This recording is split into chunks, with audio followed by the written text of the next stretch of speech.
Welcome to the last part of osmosis then. So this part looks at osmosis and cells. After this video, we'll go on to looking at plant transport.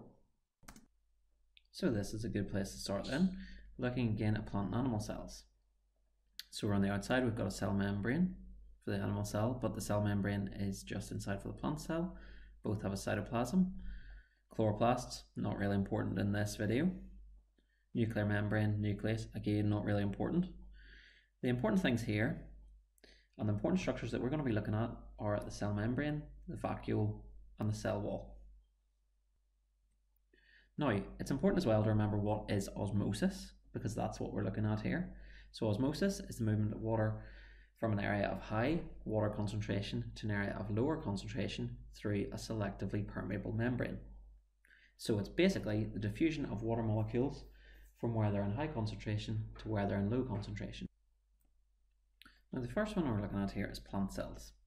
Now if you take a plant cell, you can either place it in a pure water or weak solution, or place it in a strong solution. Now that could be salt or sugar. What's going to happen to the plant cell placed in pure water or weak solution is the cell is going to become turgid. If you take a plant cell and place it in a strong solution, it's going to become plasmolysed. Now the main bit about this is talking about what changes actually happen and being able to identify them from photographs and then explain why it's happened. So if we look at the plant cell that you place in pure water, first of all, here's why it becomes turgid. Water enters the cell by osmosis. That means that the vacuole fills with water, the membrane pushes against the cell wall, and the cell wall becomes stretched. Whereas the plant cell placed in strong solution, water would leave the cell by osmosis. So water leaves the vacuole, the membrane pulls away, and the cell wall does not become stretched. It softens slightly. And as a result, the cell becomes plasmolysed. Now, let's just look at that. So we've got a cell each here in a weak solution and a strong solution. Now, obviously the cells are very, very small. It would be nearly impossible to isolate a single cell and put it into a solution and then get it back again to find out what happened. So it's just looking at one cell, and you can basically apply this to all the cells in a bit of plant tissue which you put in a solution. So here we've got a weak solution and here we've got a strong solution. Now, what we said in the weak solution was that water would enter the cell. Now in this case, the vacuole, which is the important bit, is this part. It has got some water molecules in it. But because this is a weak solution, that means that there is lots and lots and lots of water molecules which are all available there.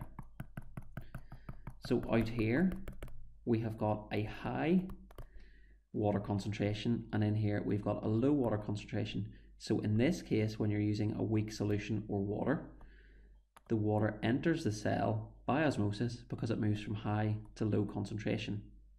Whereas on the other hand, in this one, where we've got a strong solution, we still have water molecules in here, but this time because it's a strong sugar or salt solution, there are less free water molecules. So this time, the high concentration is here, the low concentration is here. So this time, water leaves the cell. So again, this just shows the diagrams of the cells. So on the left, the cell has been placed in a watery solution. So there was a higher concentration of water outside the cell. So that means that water moved from outside the cell to inside.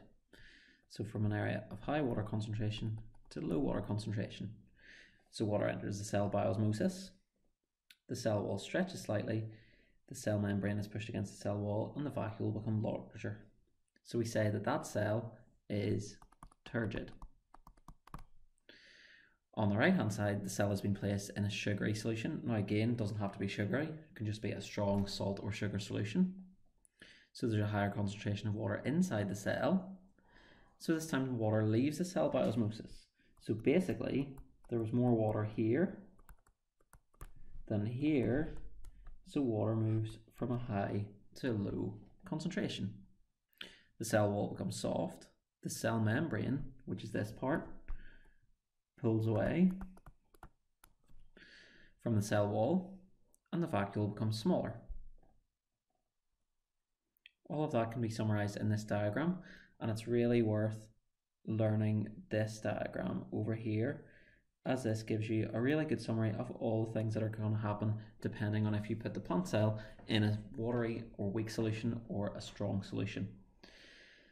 And then the diagram here just shows you what happens. So if this is a normal cell, you can see here it's pretty square shaped. This is a turgid cell, so this would have had to be placed in a watery solution. And you can see here the vacuole is larger. The cell wall is stretched, and the cell membrane, which is just the inner line there, is pushed against cell wall. Whereas this one would have been placed in a strong solution. So what you can see here is, firstly, the cytoplasm shrinks. Well, the vacuole shrinks. The cytoplasm shrinks.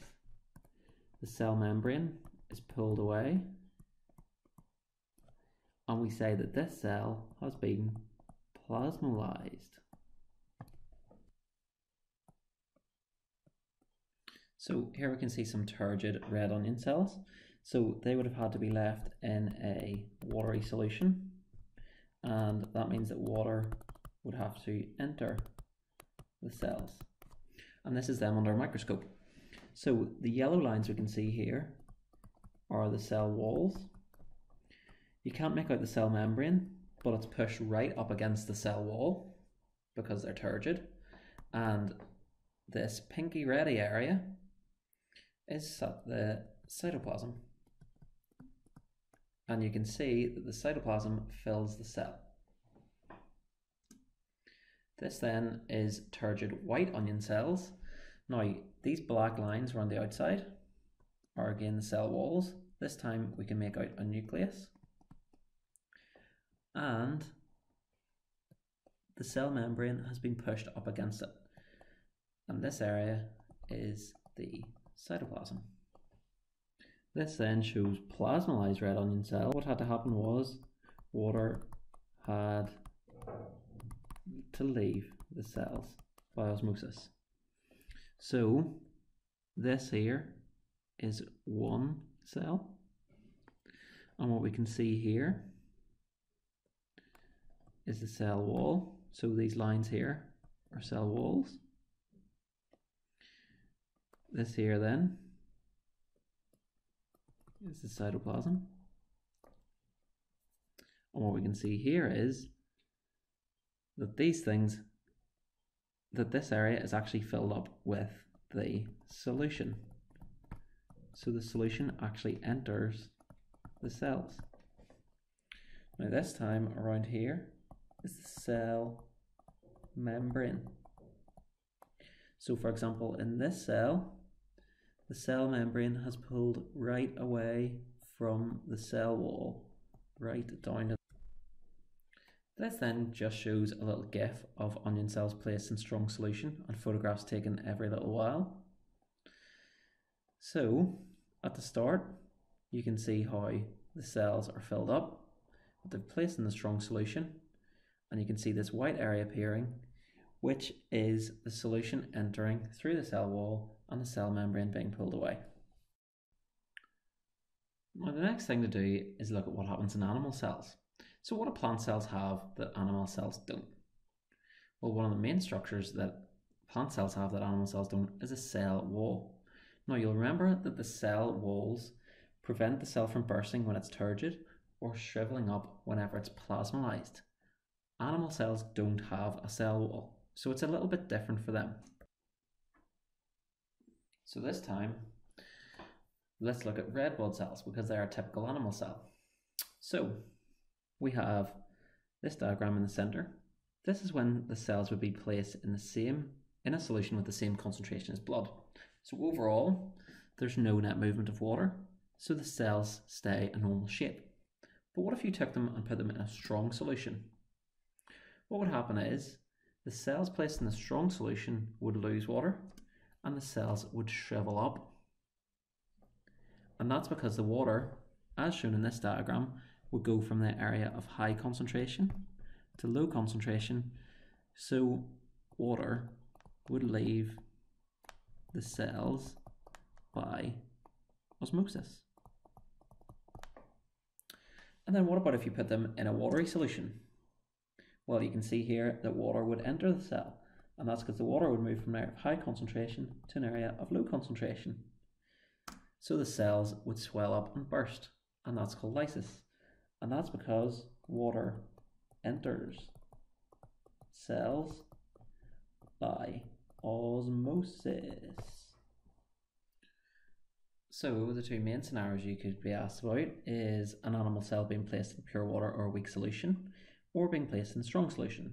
So if you took an animal cell and placed it in pure water, water would enter the cell by osmosis, so the cell would swell up and burst.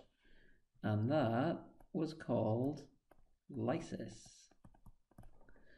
And then you could take an animal cell, place it in a strong salt or sugar solution, water would leave the cell by osmosis, and the cell would shrivel up. Now, why does this not happen in our body? And it's because the concentration of the blood is carefully controlled to ensure that large volumes of water don't enter or leave the cell by osmosis. And how that's done is by the kidneys. They control the water concentration of our blood and trying to maintain a constant water concentration. And they also use the hormone ADH. And that was an example of homeostasis.